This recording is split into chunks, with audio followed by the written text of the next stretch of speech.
নমস্কাৰ, জয় হিন্দ, জয় অসম। এটা বহুতেই ভাল খবৰ লৈ আহিছোঁ আপোনালোকৰ মাজলৈ।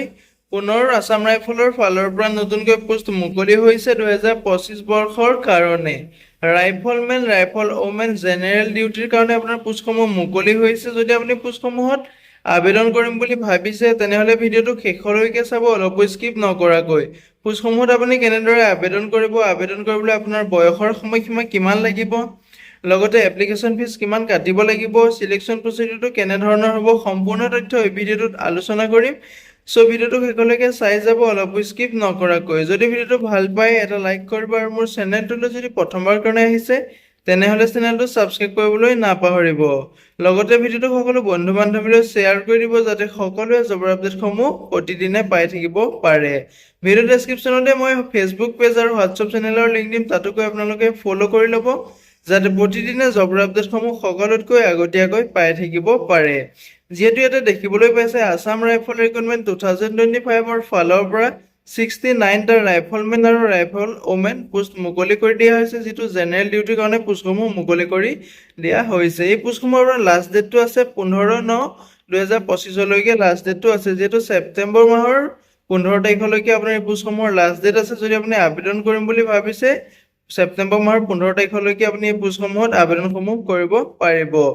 ইয়াতে office of the director general Assam rifles Shillong has released an employment notification for the recruitment of 69 riflemen, rifle women general duty post.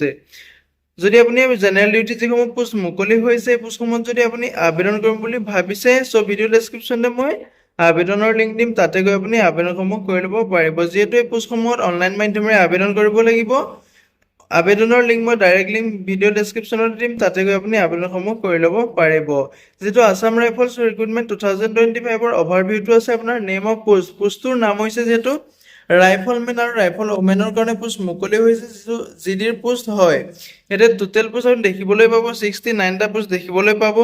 Sport discipline wise আপোনাৰ ভেকেঞ্চিসমূহ দিয়া আছে। বক্সিঙত আছে আপোনাৰ মেলৰ কাৰণে আছে 3টা পোষ্ট আছে, ফিমেলৰ কাৰণে আছে 3টা পোষ্ট। যিটো আপোনাৰ ফুটবল আছে তাতো আপোনাৰ মেলৰ কাৰণে আছে 5টা পোষ্ট, ফিমেলৰ কাৰণে আছে 4টা পোষ্ট। যিটো আপোনাৰ শ্বুটিঙত আছে মেলৰ কাৰণে আছে 2টা পোষ্ট, ফিমেলৰ কাৰণে আছে 2টা পোষ্ট।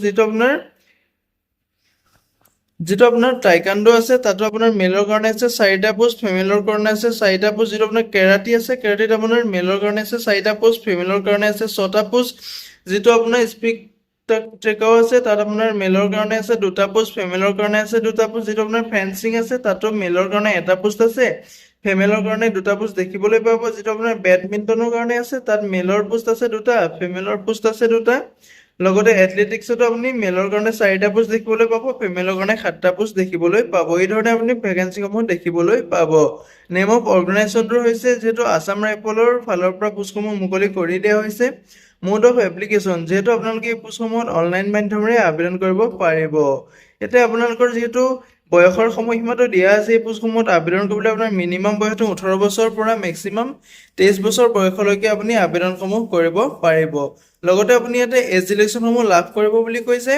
যিসকল SC/ST কেণ্ডিডেট আছে তেওঁলোকে 10 বছৰকৈ এজ ৰিলেশ্যনসমূহ লাভ কৰিব বুলি কৈছে, আৰু যিসকল OBC কেণ্ডিডেট আছে তেওঁলোকে 5 বছৰকৈ এজ ৰিলেশ্যনসমূহ লাভ কৰিব বুলি উল্লেখ কৰিছে। লগতে এডুকেশ্যন কোৱালিফিকেশ্যন আপোনাৰ 10 পাছ কৰিলে পোষ্টটোত আবেদন কৰিব পাৰিব। যদি আপুনি ইণ্টাৰেষ্টেড হয়, এলিজিবল হয়, আবেদনসমূহ কৰি ল'ব পাৰিব। লগতে আপোনাৰ যদি স্পৰ্টছ কোৱাটাৰ আপোনাৰ চাৰ্টিফিকেট আছে তেতিয়াহ'লে এটা বহুতেই ভাল সুবিধা আহিছে, সুযোগ আহিছে। এই পোষ্টসমূহত আবেদন কৰিবলৈ যদি আপুনি বিচাৰে আবেদনসমূহ কৰি ল'ব পাৰিব।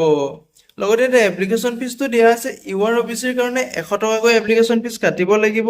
ফিমেল কেণ্ডিডেট SC/STৰ কাৰণে কোনো ধৰণৰ এপ্লিকেশ্যন ফিজ কাটিব নালাগে। পে'মেণ্ট মোডটো আপোনালোকে অনলাইন মাধ্যমেৰে পে'মেণ্ট কৰিব লাগিব। Debit card, credit card, net banking যিকোনো মাধ্যমেৰে আপুনি পে'মেণ্ট কৰিব পাৰিব। হাউ টু এপ্লাই ক্ষেত্ৰত ক'বলৈ গ'লে আছাম ৰাইফলৰ ফালৰ পৰা যিসমূহ পোষ্ট মুকলি হৈছে এই পোষ্টসমূহত যদি আপুনি ইণ্টাৰেষ্টেড হয়, এলিজিবল হয়, ভিডিঅ' ডেছক্ৰিপশ্যনতে মই অফিচিয়েল ৱেবছাইট আৰু এপ্লাই কৰাৰ লিংক দিম, তাতে গৈ আপুনি এপ্লাই কৰি ল'ব পাৰিব। যদি আপুনি প্ৰথমবাৰ কাৰণে এপ্লাই কৰিব আহিছে তেনেহ'লে আপুনি প্ৰথমতে আপুনি ৰেজিষ্ট্ৰেশ্যন কৰি ল'ব লাগিব, তাৰপিছতে আপুনি এপ্লাইটো কৰিব পাৰিব। যদি পোষ্টসমূহত আপুনি ইণ্টাৰেষ্টেড হয়, এলিজিবল হয়, আবেদনসমূহ কৰি ল'ব। যিহেতু এটা বহুতেই ভাল সুবিধা আহিছে, সুযোগ আহিছে, এই সুবিধা সুযোগটো নেহেৰুৱাব। যদি আপুনি পোষ্টসমূহত ইণ্টাৰেষ্টেড হয়, এলিজিবল হয়, আবেদনসমূহ কৰি ল'ব পাৰিব। এতিয়া ইম্পৰ্টেণ্ট ডেটসমূহ হৈছে ষ্টাৰ্টিং ডেটটো হৈছে আপোনাৰ 16 আগষ্টৰ তাৰিখৰ পৰা এই পোষ্টসমূহত আবেদন প্ৰক্ৰিয়াটো যিহেতু ষ্টাৰ্ট হৈ গৈছে, লাষ্ট ডেটটো আছে আপোনাৰ 15 ছেপ্টেম্বৰ তাৰিখলৈকে লাষ্ট ডেট আছে। যদি আপুনি আবেদন কৰিম বুলি ভাবিছে 15 ছেপ্টেম্বৰলৈকে আপুনি এই পোষ্টসমূহত আবেদন কৰিব পাৰিব। আজিলৈ ভিডিঅ'টো ইমানেই আছিলে। যদি ভিডিঅ'টো চাই ভাল পালে এটা লাইক কৰিব আৰু মোৰ চেনেলটোলৈ যদি প্ৰথমবাৰ কাৰণে ভিজিট কৰিছে তেনেহ'লে চেনেলটো ছাবস্ক্ৰাইব কৰিবলৈ নাপাহৰিব। লগতে ভিডিঅ'টো সকলো বন্ধু বান্ধৱীলৈ শ্বেয়াৰ কৰি দিব যাতে প্ৰতিদিনে জবৰ আপডেটসমূহ সকলোতকৈ আগতীয়াকৈ পাই থাকিব পাৰে। জয় হিন্দ, জয় অসম।